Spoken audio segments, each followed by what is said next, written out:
Hey, welcome everyone. Today we're diving into the world of NFT storage, which is kind of like figuring out where to keep a priceless painting safe. Yeah, absolutely. Right. It's fascinating to think that even though NFTs are digital, they require careful storage, like, you know, a valuable physical artwork. Exactly. Think about it. If you owned a Monet, you'd want to put it in a secure vault, right? hmm Similarly, NFTs can be worth thousands or even millions, so storing them safely is key. And it's not just about art. NFTs cover um, digital music, documents like academic titles, even car or house ownership records, correct? Right? It's like they represent so many things: digital identity, real estate, you name it. Because of that, Yep. ensuring the security of these assets has become a huge priority. So let's talk about why security is even more crucial here.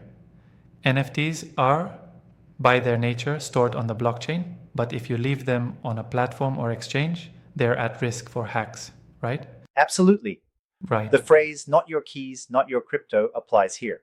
If you don't hold your private keys, then you really don't have full control over your NFT assets, exposing you to vulnerabilities. Hmm? That phrase really drives it home. So, what do you think about the software wallets out there, like MetaMask? They're super popular among beginners. Yes, so software wallets, like MetaMask, are pretty user friendly. They offer an easy setup with a password and a seed phrase, Yeah, that's true. but since they're online, they're susceptible to hacking attempts if you're not super careful. Right. So, while they're convenient, the risk is that if someone gets hold of your seed phrase, they could totally take your assets. Exactly. That's why many crypto and NFT enthusiasts advise moving assets off these online platforms. Mhm. It's like if you're storing your valuables in a glass display case, it's easier to see and steal than if they're locked away in a safe. Which brings us to offline storage, right? Cold storage is really coming up as the star option for serious collectors. Right on. Cold storage, especially using hardware wallets, provides a radical level of security because your Yep, that's private spot on. keys are kept offline. This means hackers simply can't reach them via the internet. So, hardware wallets like Trezor or Ledger, they're essentially physical devices that block out online threats. Exactly. They Right. often require two-factor authentication, have an ID and a password, and because you physically hold the device, you can rest assured that your keys aren't being compromised online. And then there's this whole concept of storing NFT data through the Interplanetary File System, or IPFS, isn't there? Yes, IPFS is a different beast altogether. It's a peer-to-peer hypermedia protocol which stores files hmm off-chain. It essentially chops up your NFT data, creates cryptographic hashes for each piece, and assigns them content identifiers. That's pretty wild. So, instead of relying on a single server, your asset is spread out, making it way tougher for a hacker to target it. Exactly. It's like distributing the risk across a bunch of small, secured nodes rather than one Right. big, vulnerable spot. Those content identifiers, or CIDs, are permanent. So if someone ever tries to mess with your file, you'll know because the hash will be off. Wow, that's a clever system. It dramatically reduces the risk of tampering with your NFT data. Absolutely.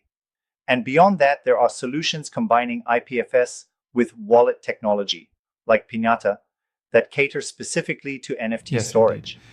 They offer that extra layer of distributed security while keeping things decentralized, which is a core principle of blockchain. It sounds like the overarching idea here is not to put all your eggs in one basket. Don't rely solely on centralized exchanges. Exactly right. The hmm key takeaway is always to have full sovereignty over your assets. That means choosing a storage solution that gives you like direct management of your private keys, whether it's a software wallet, a hardware wallet, or even a distributed file system like IPFS. That makes sense. Now, what about compatibility? With NFTs popping up on multiple blockchains, isn't it important that the wallet you choose works across different chains? Oh, definitely. You want to pick a wallet or storage solution that supports multiple chains, especially Ethereum, since most NFTs are based there. Yep. It ensures that when you buy or sell NFTs, everything remains seamless no matter where the asset lives. Right, having cross chain compatibility adds that extra layer of convenience and security. Absolutely. But Caution is still needed, especially with software wallets, because even if they support multiple chains, they're still online, presenting a different risk profile. I see what you're saying. But don't you think that if a user practices strict security measures, like using strong passwords and enabling two-factor authentication, software wallets can be secure enough, especially for someone just starting out? That's a valid point, and yeah, for a newbie who isn't holding millions, a software wallet like MetaMask can be sufficient. Right, But as exactly. soon as the stakes get higher, moving to offline solutions is usually the smarter move, because online systems will always have that exposure to potential breaches. True, it's definitely a balancing act between convenience and security. Right, it all comes down to risk versus reward. If you're dealing with high value NFTs, investing in a hardware wallet might be worth the extra cost for the peace of mind it offers. And for those moderate collectors, a reputable software wallet paired with strong security practices might just do the trick. That's very insightful. It's like building your own digital fortress, choosing the right combinations of defenses based on what you own. Exactly.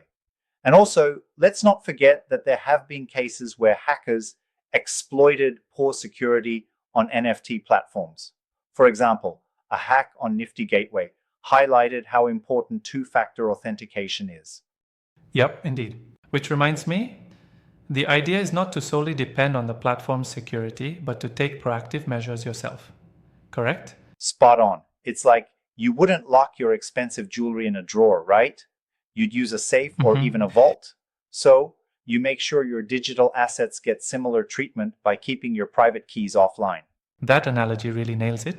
It underscores the necessity of differentiating between convenience and the impenetrable security of cold storage. Exactly. And honestly, even if it requires a bit more upfront investment, the potential savings from avoiding a hack far outweigh the cost of a good hardware wallet.